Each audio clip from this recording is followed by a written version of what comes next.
Hi everyone, I have my 2017 beauty favorites for you today. I had a several month blank spot where I didn't really do anything makeup related that didn't make me kind of feel sick due to this pregnancy. For whatever reason, morning sickness, makeup, bad combo. But my interest has finally come back, and I also just kind of went over the things that I had used a lot this year, and I just came up with a lot of stuff that I thought I'd talk about. Some of it I may not have really talked about on my channel much, things I used more earlier in the year, things that I've discovered later in the year. Two liquid lips that definitely have been my favorites this year. This one has been a long-standing favorite. Should we put it on today? I think we'll go with the orange, just to go with the whole theme. So I'm gonna put on this one, and it's the M Cosmetics Infinite Lip Cloud in Faded Clementine. So I picked up the set of liquid lipsticks of the Infinite Lip Clouds from M Cosmetics during the Black Friday weekend, where the proceeds were going to benefit a charity that helped sex trafficking victims. And so far, this color has been my favorite by far. It's so interesting and unique, and I feel like special among all the lip colors out there. It's just this kind of burnt orange, which I wasn't really sure how it was going to look on my face, but turns out is my favorite, like my absolute favorite. And the smell kind of reminds me of like brownie batter, maybe? I'm not sure. I'm curious if it's the same scent as the Bare Minerals Gen Nude, because as I recall, that has like a chocolatey cake brownie scent to it. But this is not, they don't dry down completely, so they do transfer a little, but they do leave a bit of a stain. I found this one is probably one of the easiest colors to apply of everything that came in the set. It's fully, easily opaque, and it wears really nicely, and yeah, I've been super pleased with it. And my other favorite as far as a lip goes would be the Wet n Wild Liquid Catsuit in Nice to Fuchsia. I've worn this a bunch on Instagram posts and videos. This dries down to that kind of non-transferring state, but isn't as dry as something like the Colourpop Ultra Matte lips, which are like super duper dry, completely non-transfer, but can feel a little bit more drying. This is a really nice formula in this shade. A lot of the other colors are kind of hit and miss. The Nudist Peach, I love the color of. It's kind of a similar color family as this, but much lighter. Kind of like a dirty peach, but it's not fully opaque. So, and layering these does not work out too well. I find that if you do one layer, you get it right on the first go, it won't crumble, it won't crack, it won't do anything weird. But the applicator also on these sometimes are like a little bit fuzzy, and that can make getting a distinct line, especially with the brighter or deeper colors, pretty challenging. But Nice to Fuchsia, totally recommend. Gorgeous color and formula, easy to wear, love it. For brows, since my brows are like intense, we'll talk about that. One favorite would be what I use to dye my brows, which I have a video on using the Godfrey brow dye kit, but nowadays I use Reflectosil, and this is a cream instead of a powder. What's going on here? And so I bought it in a kit that also included a developer and a little brush and a little mixing glass. So it's so much easier than the powder. With the powder, you would get more applications, and the color I have is number 3 Natural Brown. And why? I don't understand. Oh, that's just telling me how long I've been recording. I'm still not really used to this camera. The color is, if I don't leave it on too long, it's a good brown color. If I leave it on too long, it tends to get kind of like ashy, approaching like black brown. So it definitely can go very dark. I like to leave it on for 4 minutes, and I don't start counting until I've fully applied it to that brow. And so I can dye both brows in about 10 minutes. Takes about a minute for me to kind of paint it on exactly where I want. And then the 4 minutes to sit, and you know, I do one and then I do the other and then wipe off one and then wipe off the other.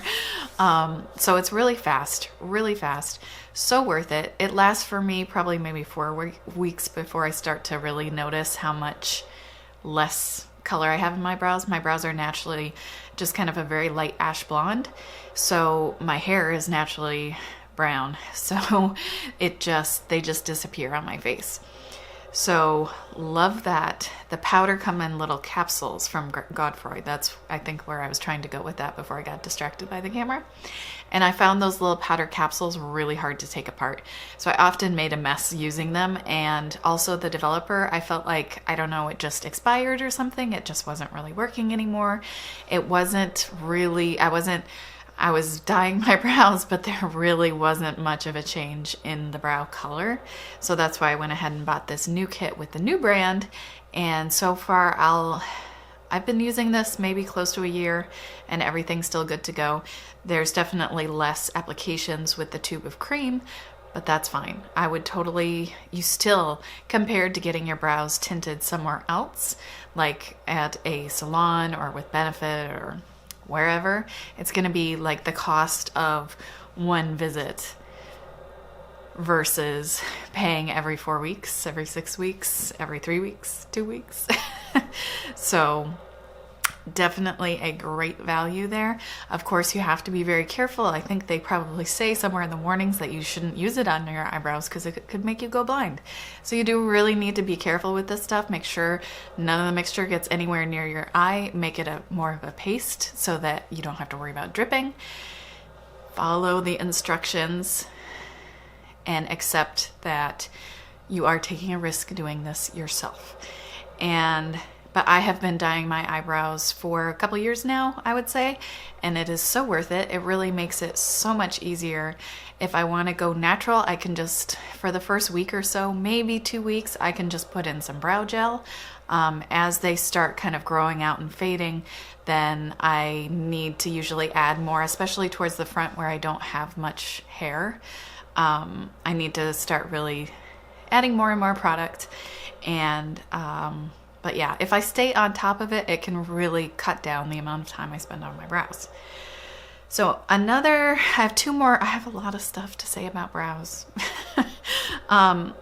Great random find. This Ulta Beauty Brow Tint in medium. This came in a like gift with purchase giant sample bag of Ulta branded stuff. And I would say by far this is the best thing out of it. It has an extremely small little spoolie. I love the color.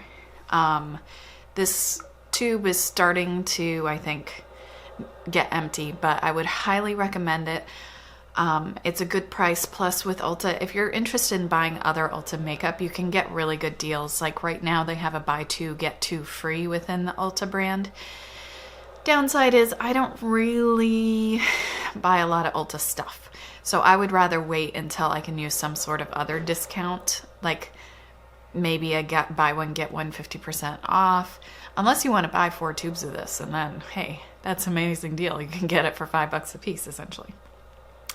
I don't find that it has the best hold, but I also have eyebrows that I do not trim, and they're pretty droopy, so I feel like I need like the maximum amount of hold to keep my brows from falling, especially at the ends.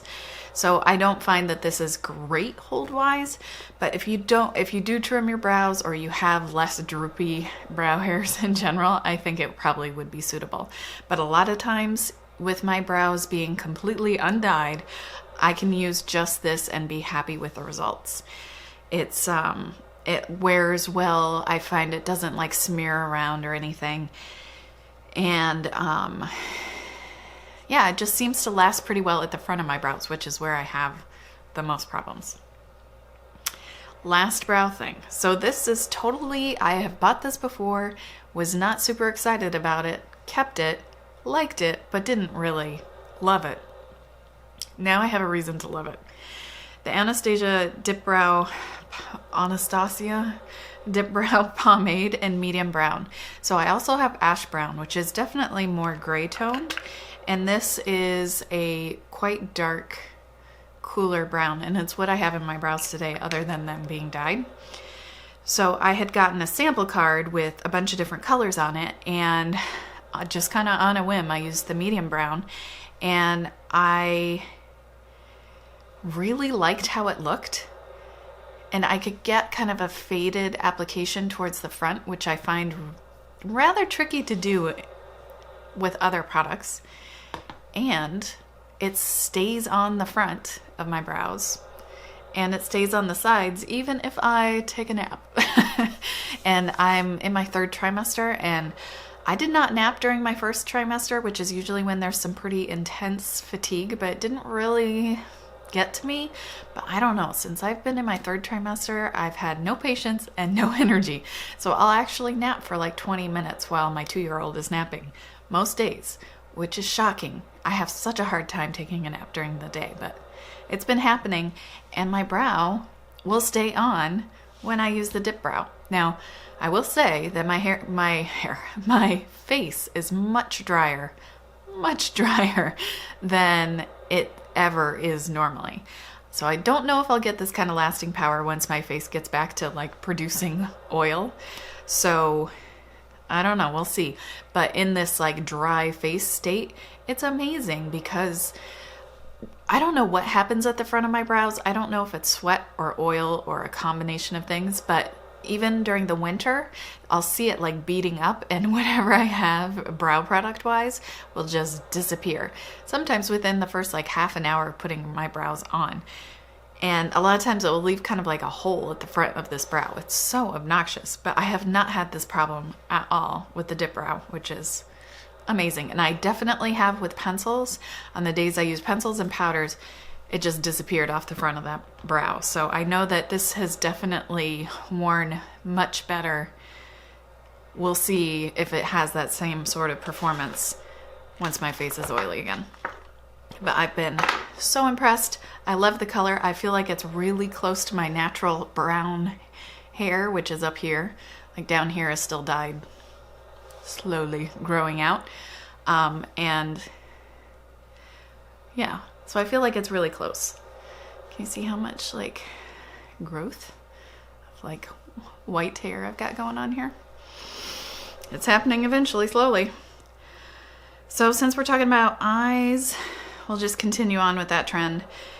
If you follow me on Instagram, where I do face of the day posts, this won't be too surprising. It's the eye look I have on today, and just the shadows that I have used so much the past year.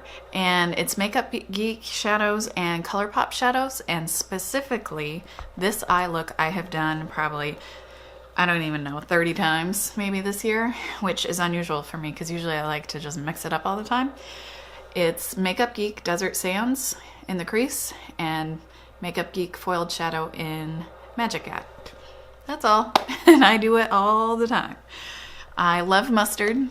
I discovered mustard is quite a nice tone on my face, on my skin tone. And so I've been all about the mustards. We're okay. One thing I will say about the foiled shadows is I do have some issues with them creasing.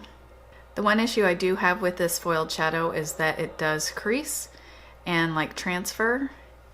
The best, so if you look at my eyeballs right now, you can probably see that it's way more intense down here, and then it's kind of faded a little bit up here. It's still a favorite despite that difficulty because it is so shiny, and I feel like it coordinates with that mustardy crease so well. Love it. Let's see, this one I believe is Colourpop, yeah, Play by Play, which is a really pretty color. So it's like a gold with a green, kind of a subtle green duochrome flash. And also Colourpop Paper Tiger. So this is Paper Tiger. It's a little bit more yellow and a little bit more bright compared to Desert Sands by Makeup Geek. Also, I've been really into this kind of army green situation. So I mix Dirty Martini from Makeup Geek and High Tea from Makeup Geek, and it gives me a really nice kind of army green. So two other ones that I really like here, Latte and Cherry Cola by Makeup Geek.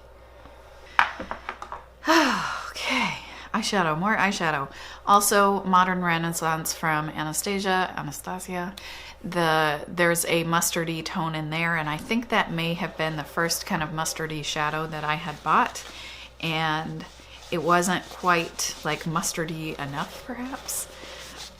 Or maybe I just wanted more mustards. So that's why I ended up getting those singles. I think I'm good on the mustard front. I probably don't really need any more mustard yellows. I've got a good selection. This palette, obviously, everybody is familiar with. And the soft ochre shade is the mustard I've used a lot. And these two shimmery shades are very much like the foiled shadows, but they don't crease or transfer as much for me, which I enjoy. I don't think I've really used the pink shades at all. It was not what I was interested in.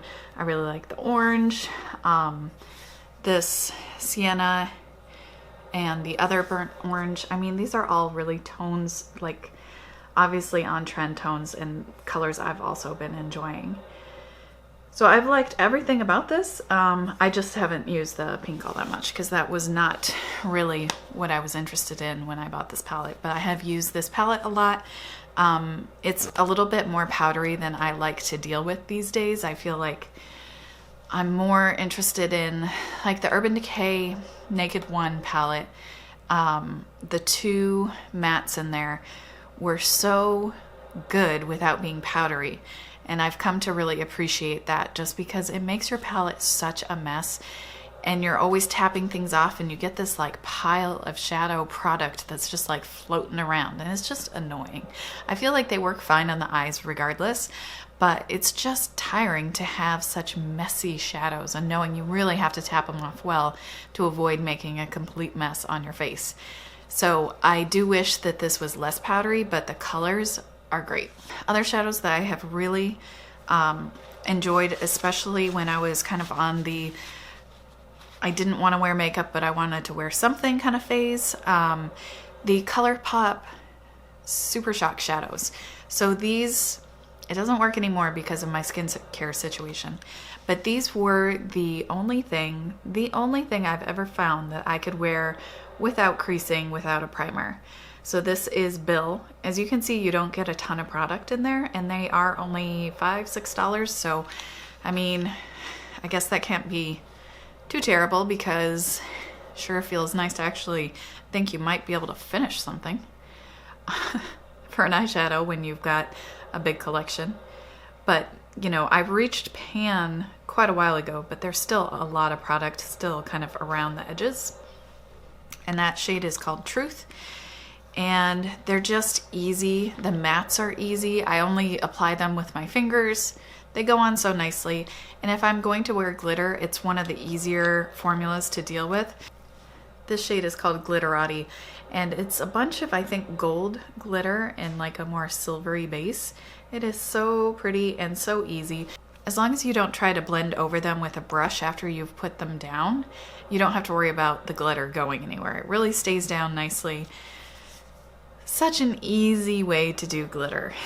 And now of course there's the like liquid options. I think Colourpop has a liquid option now too, which I have not tried. I have recently purchased the Pure, this set of like glittery liquid shadows, similar I believe to the Stila liquid shadows, which are gorgeous, but that can get a little like scaly looking on more, how do we say, textured eyelids, mature eyelids. So that can be a little bit trickier to deal with, I believe, personally, than something like this where you just can kind of tap it on and you just like tap, or if you tap, you get kind of a light application, and then if you kind of swipe, you'll get a much more intense application. And either way, it never starts looking clumpy or accentuating that kind of texture on your lids. So really nice option for glitter there. I think that's it for eyes. I've been talking for so long now. Oh my goodness. Face products. I only have a few, I think. This, unfortunately, there's many unfortunate things that go along with this. I can't really use this right now because my face is way too dry. I can get it to look sort of okay, but not great. And it will just start looking really dry around this part of my face currently, despite all the crazy prep I'll put in. But the rest of the year, this was probably my favorite formula by far.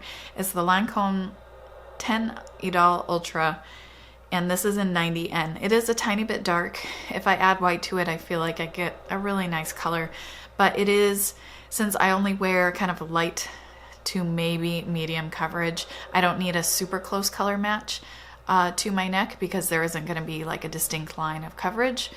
So I can work with the color, and this is like a way where I could get this to wear very long times on my oily areas where I just couldn't get anything else to perform as nicely. So this just wears really well for me. It looks okay on my drier spots when I'm not super duper dry.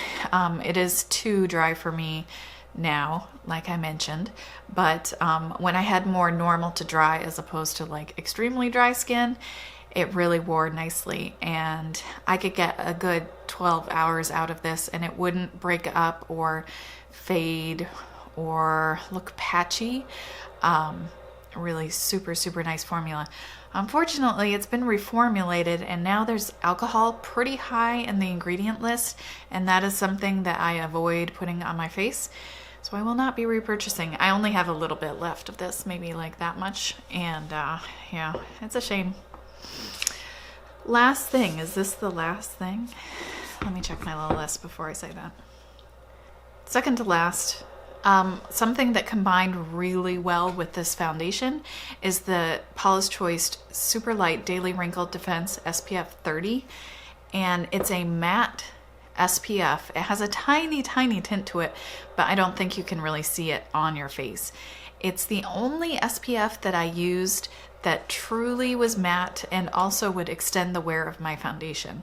It's too dry for my normal to dry areas, so I would need to apply a different moisturizer on those dry areas, but it would keep my T-zone, it would keep foundation on my T-zone. It made a huge difference. If I didn't use it, things would just wear off my nose so quickly and my chin. But when using that SPF, perfect. It's, I mean, massively too dry for me to use these days. But one day, my face will be back to its regular thing, and I'm totally gonna buy that again because that really made a huge difference for me in longevity of foundation. So definitely recommend that if you're having difficulty getting foundation to wear, though a lot of people do find it's too dry, too matte, whatever. If you've got the right prep plus skin type, it's amazing. Last thing, Makeup Forever Mist and Fix. I have a tiny bit left, and I do use a lot of this. I'm very generous when I spray this, and I'm having difficulty justifying to myself that I need to buy this one specifically. I'm gonna try I have the e.l.f. Mist and Set, whatever. I'm gonna try that for a while and see if I can get similar results. So what I like this for, it helps my eyebrow products stay on, it helps my shadows from creasing, because I'm using much heavier moisturizers. I'm having a lot more difficulty with my shadows creasing because there's just more moisture I put onto my eyelids. So this will help my along with my primer paint pot shadow combo, this will help it a little bit from creasing. It won't help those foiled shadow formula just because that one is just creasy on its own. But every other like powder shadow combo, it really does help. And what I love is that it will kind of smooth out my highlight, and especially certain formulas are kind of like a little bit lackluster until I use this, and probably other setting sprays as well. But it really helps like the highlight not look like it's caught on all the little fine lines around my eyes. And it will just kind of enhance it. Things like the MAC Mineralized Skin Finish in Lightscapade, I find to be pretty lackluster when I first put it on, but after I do the setting spray from Makeup Forever, it's like really smooth and glowing and beautiful. So I really love how this has helped a variety of things on my face, and it's so expensive. I really don't want to buy it again. But if I can't find anything else that does the same things for me, I'm definitely going to do it because it's nice. It doesn't have alcohol, and that's hard to find in a setting spray, and it doesn't smell weird. It does have kind of a weird, to me, rosemary scent, but I don't mind it. It's just kind of savory, which is unexpected. But yeah, good stuff. Really good stuff. I just wish it was cheaper, because I think it's something like $40 for this size, which just seems outrageous to me. Even with the discount, I just couldn't do it. I couldn't get myself to do it, to pay so much for a setting spray, but we'll see. Maybe I will. Anyway, I feel like it's getting progressively darker. I apologize for that. The sun is setting, and it's cloudy. It's only 3 o'clock. That seems a little extreme. But I guess yesterday was the shortest day of the year, so there you go. All right, I think that's all I wanted to talk about today. This was probably a super long video. Hopefully I can get it down to a somewhat reasonable length. Let me know in the comments what you've been loving this past year. If there's anything that really stood out to you that you would want to pass along, recommend. I would love to hear it. I will include all of the stuff that's on my face in the description box below, and yeah, just let me know if you have any questions, comments. I'm just in my mind thinking about foundation. I don't know why. I've just been like so foundation focused lately. I was looking at the new NARS, what is it called? Radiant something, and like Longwear Radiant, whatever. And it doesn't come in Siberia, but it comes in Oslo, which is not a color that I could find elsewhere within the NARS formula. So I'm curious how light it is. Anyway, I'm gonna go. Thank you so much for watching, and I hope you have a great day, and I'll see you soon.